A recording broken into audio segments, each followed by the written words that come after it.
ఓం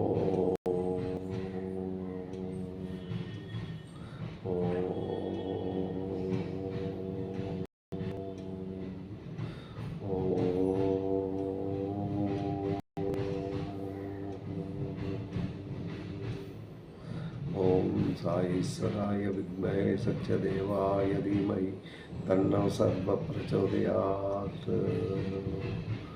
ఓం వక్రతుండమహాకాయే సూర్యకోటి సమప్రభా నిర్విఘ్నం కురుమే దేవ సర్వకాలేషు సర్వదా. ఓం సరస్వతీ నమస్తుభ్యం వరది విద్యారంభం కరిష్యామి సిద్ధిర్భవతు మే సదా. ఓం శాంతి శాంతి శాంతి. సాయిరామ్. మనం జ్ఞాన విజ్ఞాన యోగం 7వ అధ్యాయం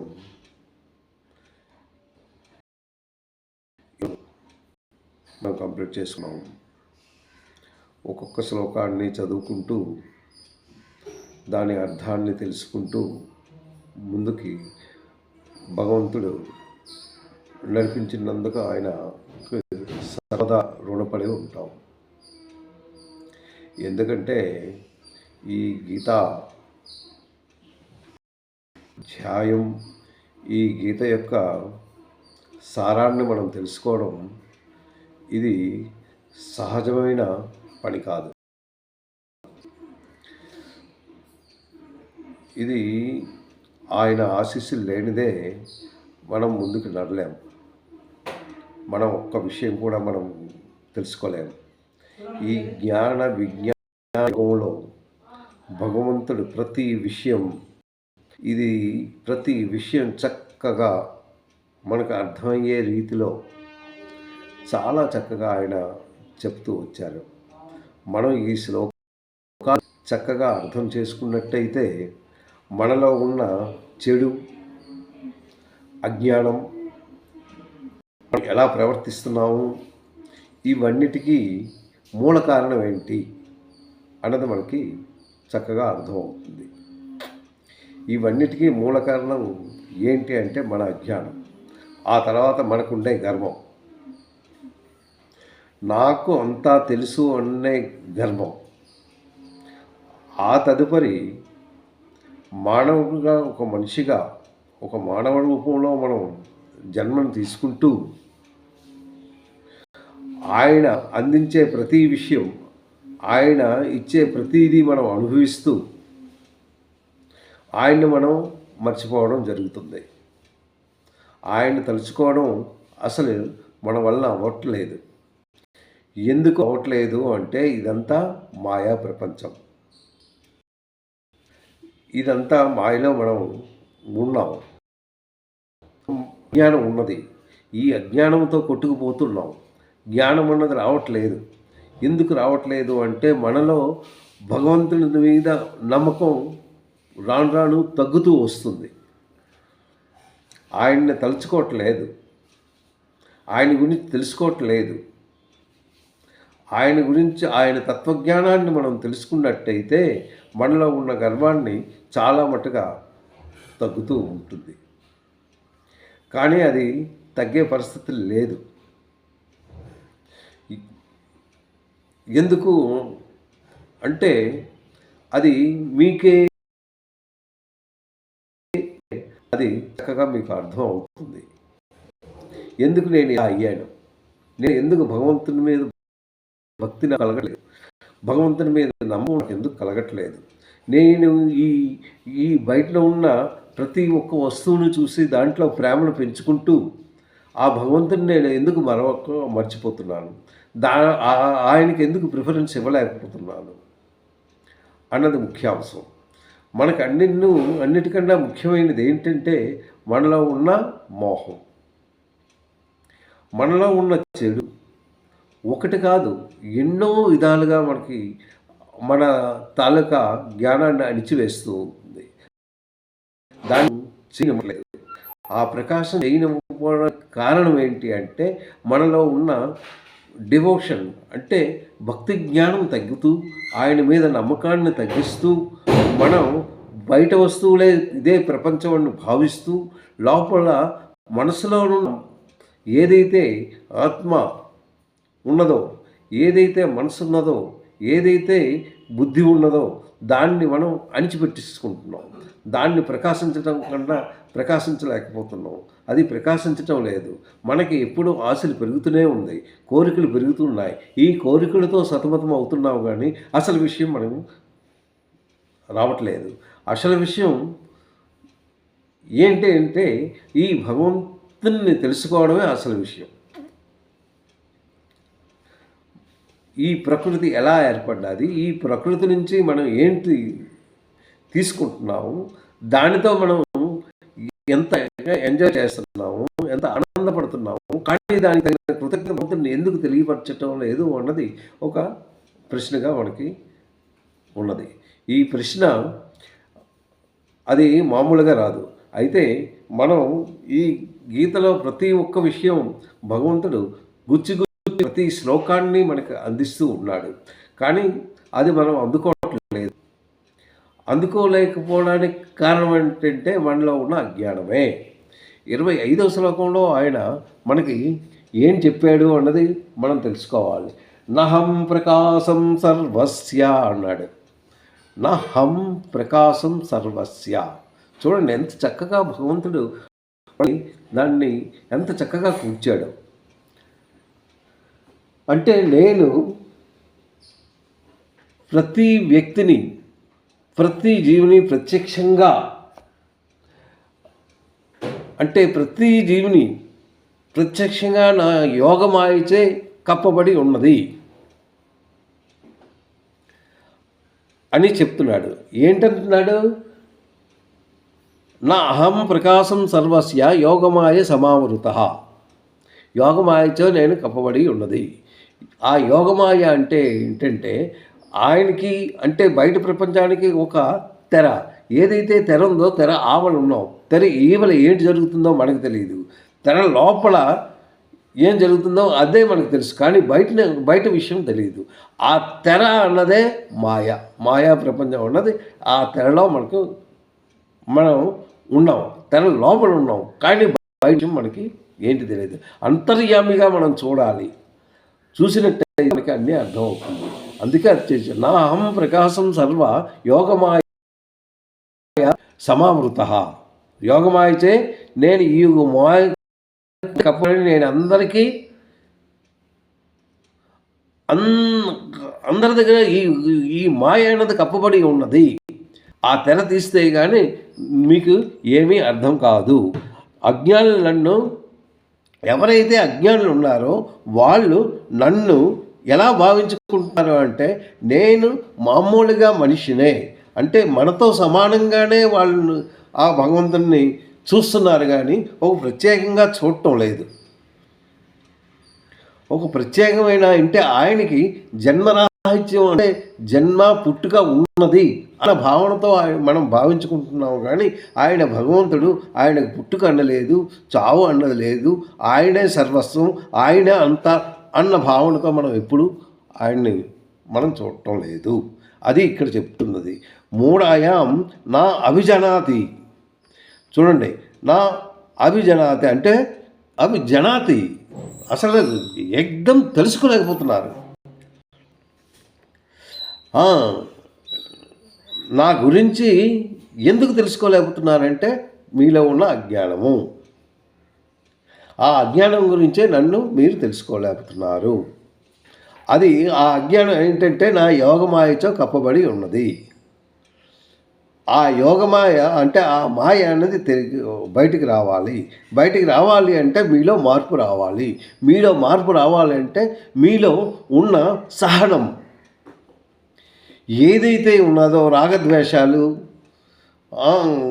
ఇవి ఏవైతే మనకి బాగా కప్పబడి ఉందో, బాగా నూరి ప్రతి నాళంలో ఆ విషయం అది ఉన్నది. ఆ రాగద్వేషాలు, ఆ ద్వేషాన్ని మనం తీసిపారేయాలి. ఎలా తీస్తాం? అవి తీయడానికి ఒక్క భగవంతుని ప్రార్థనలోనే, ఆ భగవంతుని చేరువలో, ఆ భగవంతుని మనం చేరుకోవడానికి, ఆ భగవంతుని మనం తెలుసుకోవడానికి మనం సాయశక్తులా ప్రయత్నించినట్టయితే అది తప్పక మనం దాని నుంచి మనం బయటపడగలము అన్న విషయం మనం తెలుసుకోవాలి. అదనమాట. అయితే 26వ శ్లోకంలో ఏం చెప్పాడో మనం చక్కగా చూద్దాం. వేదాహం సమతీతాని వర్తమానాని అర్జున. చూడండి 26వ శ్లోకంలో ఎంత చక్కగా చెప్పారో. వేదాహం సమతీతాని వర్తమానాని అర్జున. వేద అహం సమతీతాని వర్తమానాని అర్జున. అది ఎంత చక్కగా మనకి చెప్పారు అన్నది మనం దాన్ని అర్థం చేసుకోవాలి. వేదాహం సమతీతాని తెలుసుకో. వేదాహం అంటే వర్తమానాన్ని, వేదాహం సమతీతాని, సమతీతాని అంతే. భగవంతుడు ఎంత చక్కగా చెప్తున్నాడంటే, ఒరే పిచ్చివాడా, ఒరే వెర్రివాడా, నువ్వంటే ఇది తెలుసు, నువ్వు ఎన్ని జన్మల నుంచి వస్తున్నావో నాకు తెలుసు, నీవు ఏం చేస్తావు అన్నది నాకు తెలుసు, నువ్వు ఇప్పుడు ఏం చేస్తున్నావు అన్నది నాకు తెలుసు, నువ్వు ఏం చేసి ఈ ఈ జన్మను నువ్వు తీసుకున్నావు అన్నది నాకు తెలుసు. అంటే నీ తాలూకా వర్తమానం, నీ తాలూకా భూతాన్ని అంటే వర్తమానం, భవిష్యకాలం అంటే future, present tense, past tense. What are you అన్నది బాగా తెలుసు అనేసి ఈ శ్లోకంలో చెప్తున్నారనమాట. వేదాహం సమతీతాని అంటే గతించిపోయినట్టు. నువ్వు లాస్ట్ జన్మలో ఎన్ని వేషాలు వేసావో, ఎన్ని చెడ్డ పనులు చేశావో, నువ్వు ఎంత దుర్మార్గంగా ప్రవర్తించావో అవన్నీ నాకు తెలుసు. ఇప్పుడు నువ్వు బాధపడుతున్నావు, దేవుడా నాకు ఎందుకు ఈ కష్టం ఇచ్చావు అంటే, ఆ కష్టానికి ఆ లాస్ట్ జన్మలో నువ్వు ఏదైతే ఉన్నదో అది నువ్వు అనుభవించక తప్పదు. దాన్ని ఎవరు అనుభవిస్తారు? నీ కర్మను నువ్వు తీసుకో. మళ్ళీ ఇప్పుడు ప్రజెంట్ ఏదైతే నువ్వు ఈ జన్మలో ఉన్నావో ఈ ప్రజెంట్ కూడా నువ్వు చక్కగా నువ్వు నలుగురికి సహాయం చేస్తూ, నలుగురికి ఎవరిని నొప్పించకుండా నువ్వు చక్కగా ప్రవర్తించినట్టయితే నీకు నెక్స్ట్ జన్మ అన్నది నీకు మంచిదే దొరుకుతుంది. అది తప్పక నీకు దొరుకుతుంది. నీ తాలూకా ఏదైతే రిజల్ట్ ఉందో ఆ రిజల్ట్ నీకు కంపల్సరీ దొరుకుతుంది. నువ్వు చేసిన ప్రతి పని, ప్రతిదీ ఎవరు చూడటం లేదనుకుంటున్నావే, కానీ అందరూ చూస్తూనే ఉన్నారు. అందరూ అంటే ఎవరు? అంటే ఆ భగవంతుడిని మాత్రం నువ్వు కళ్ళు కప్పలేవు. ఆయన ప్రతిదీ అంటే ఆయన అంతర్యామి. నీవు చేస్తున్న ప్రతి పని, ఏది మంచి చేస్తున్నావో ఏది చెడ్డ చేస్తున్నావో, నీ కర్మ ఎలా నువ్వు చేస్తూ ఉన్నావో, నీకు ఇచ్చిన డ్యూటీని నువ్వు ఎలా నిర్వర్తిస్తున్నావో, మంచిగా నిర్వర్తిస్తున్నావా చెడ్డగా నిర్వర్తిస్తున్నావా, నువ్వు నలుగురిని బాధ పెట్టిస్తున్నావా ఏంటి అన్నది అంతా రికార్డింగే. ఇందులో ఎప్పుడు మన కంప్యూటర్స్ కంప్యూటర్స్, ఆయన కంప్యూటర్ చాలా పెద్దది. ఒక్క బటన్ నొక్కితే చాలు, అయిపోయింది. నీ తాలూకా మొత్తం రిజల్ట్ అంతా వచ్చేస్తుంది టోటల్గా. అది ఈ జన్మదే కాదు, లాస్ట్ జన్మది కూడా నీకు తెలుస్తుంది. వాట్ ఆర్ యూ అన్నది. నెక్స్ట్ జన్మ ఏంటి అనేది కూడా ఆయనకు తెలుసు అన్నది ఇందులో మనకు చక్కగా చెప్తున్నాడు అనమాట. వేదాహం సమతీతాని వర్తమానాన్ని అర్చన. ఈ వర్తమానం అంటే ప్రెజెంట్ టెన్స్. ఇది వర్తమానం అంటే it is present and now what you are going, what it is going on, the present tense అనమాట వర్తమానం. అది వర్తమానాన్ని అర్జున. ఇవి అన్నీ నాకు తెలిసినవే. భవిష్యాన్ని అంటే జస్ట్ ఫ్యూచర్, అంటే past tense, present tense, future. ఈ మూడు నాకు తెలిసినవే. నెక్స్ట్ నువ్వు ఎలా అంటే నీ కర్మలు అన్నీ నువ్వు రికార్డ్ అయిపోయింది నీ పుట్టినప్పటి నుంచి ఇప్పటి వరకు నువ్వు. అందుకే నువ్వు ఏ జన్మ ఎత్తావో నాకు తెలుసు. అకార్డింగ్ దట్ వాజ్ ఫిక్స్డ్ అనేసి ఆయన చెప్తున్నాడు. భవిష్యాని చ భూతాని. భూతాని అంటే ప్రతి ప్రాణి, ఓన్లీ నీకే కాదు నేను చెప్పడం లేదు. ప్రతి ప్రాణికి, ప్రతి ప్రాణి ఒక్కొక్కటి వాళ్ళ తాలూకా హిస్టరీస్ నాకు తెలుసు. కొన్ని లక్షల ప్రాణులు ఉన్నాయి. ఆ ప్రాణులన్నిటికీ అవి అనుభవిస్తున్నాయి, మళ్ళీ అవి పుడుతున్నాయి, చస్తున్నాయి, పుడుతున్నాయి, చస్తున్నాయి. ఇవన్నీ చేస్తున్నాయి. ఏంటి వాటి అందు గురించి ఇదేం చిన్నదేం కాదు. నువ్వు ఒక చిన్న గడ్డి పూచగా నువ్వు చూసుకోక. ఏంటి మనం ఎత్తాము, అయిపోయింది, చనిపోయాం, ఈ జన్మ ఎత్తాము, అప్పుడే అయిపోయింది. 70 years, 80 years, 90 years, it is going on. So ఇది నా బ్రతుకు అయిపోయింది, నేను చచ్చిపోతున్నా, అయిపోయింది అనుకుంటున్నావు. No no no no no no no ఇది చావు అన్నది లేనే లేదు. Again you take birth according your karma. That's must be sure. ఇదంతా ఉట్టిదే అనుకుంటారు, కానీ ఇందులో ప్రతి విషయం భగవంతుడు చెప్పాడు. ఇది భగవంతుడు చెప్పిన మాటలే. అందుకు నుంచి భవిష్యాన్ని మంత వేద కచ్చన, అక్కడ కచ్చన అంటే నువ్వు తెలుసుకోలేకపోతున్నావు. దేనివల్ల? నీకు శ్రద్ధ లేదు కనుక. కచ్చన అంటే శ్రద్ధ లేదు కనుక నువ్వు తెలుసుకోలేవు. నువ్వు వేద అంటే తెలుసుకోవడం, నువ్వు లేకపోతున్నావు. అంటే నీకే కానీ శ్రద్ధ ఉన్నట్టయితే నీ ప్రతి విషయం నీకు తెలిసి ఉండేది. ఇక్కడ ఈ శ్లోకంలో 26వ శ్లోకంలో మనకి భగవంతుడు అందించిన అర్థం. వేదాహం సంతీతాని వర్తమానాన్ని అర్జున భవిష్యాని చ భూతాని మాంతవేదన కచ్చన. నీకే కానీ శ్రద్ధ కానీ ఉన్నట్టయితే వీటి గురించి నీకు చక్కగా నీకు అర్థమయ్యేది. నీకు అర్థం అవ్వట్లేదు అంటే నా మాయ అన్నది కప్పబడి తొలగాలి అంటే నా తాలూకా తత్వాన్ని నువ్వు అర్థం చేసుకుంటూ ఆ భగవన్ నామాన్ని తలుచుకుంటూ నీ తాలూకా నీకు ఇచ్చే డ్యూటీని సక్రమంగా చేస్తూ, సక్రమంగా అంటే మంచి మార్గంలో చేస్తూ అవేగా ఉన్నట్టయితే నువ్వు నా గురించి నా తత్వజ్ఞానాన్ని నువ్వు చక్కగా తెలుసుకోగలవు. శాస్త్రయుక్తంగా నువ్వు ప్రవర్తించు. శాస్త్రాల్లో ఎలా అయిపోయాడో ఆ శాస్త్రయుక్తంగా నువ్వు ప్రవర్తించినట్టయితే తప్పగా నువ్వు విన్ అవుతావు అనేసి ఇక్కడ 26వ శ్లోకంలో చెప్పాడు. 27వ శ్లోకంలో ఏం చెప్పాడో మనం చూద్దాం. 27వ శ్లోకంలో ఏంటంటున్నాడు? ఇచ్ఛాద్వేష. అక్కడ ఇచ్ఛాద్వేష చూసారా? అంటే నువ్వు ఇలా అవ్వడానికి కారణం ఏంటి? రాగద్వేష. ఇచ్ఛా ద్వేష. ఇచ్ఛ అంటే రాగం, ద్వేషం. ఈ రాగద్వేషాలు ఇచ్ఛాద్వేష సముద్ధేన అంటే కలిగిన ఆ రెండు ఉన్నాయి నీలో. అందుకే ఇక్కడ ఏంటంటున్నాడు? ఇచ్ఛేన ద్వంద్వమోహేన భారత అంటే అర్జున. అంటే ఈ ద్వంద్వ మోహం అంటే మోహం అంటే సుఖ దుఃఖాలతో ఉన్నది మోహం. నువ్వు ప్రతి దానికి నువ్వు విచారిస్తూనే ఉంటావు. ఈ విచారం అంటే ఇది మాయా ప్రపంచం.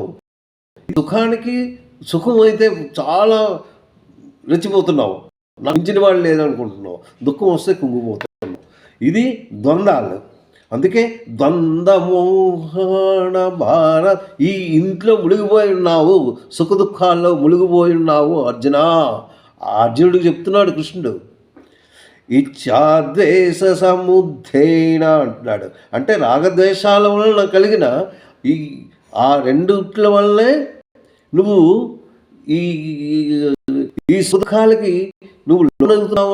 అంటే దీనికి కారణం ఏంటంటే నీలో ఉన్న రాగద్వేషాలు అన్నమాట.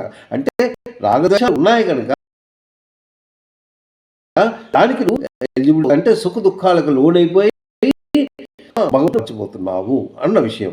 ద్వంద్వమోహే సర్వభూతాని సమ్మోహ సర్గేయాంతి పరంతప. అక్కడ పరంతప అన్నాడు.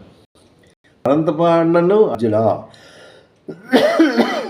సర్వభూతాని సమ్మోహం అంటే సమస్త ప్రాణులు ఇవి ఇంకా ఈ వ్యామోహంలో పడిపోయి ఉన్నాయి. ఒకటి కాదు, అన్ని ప్రాణులు ఆశ అన్న వ్యామోహంలో ఉండిపోయాయి.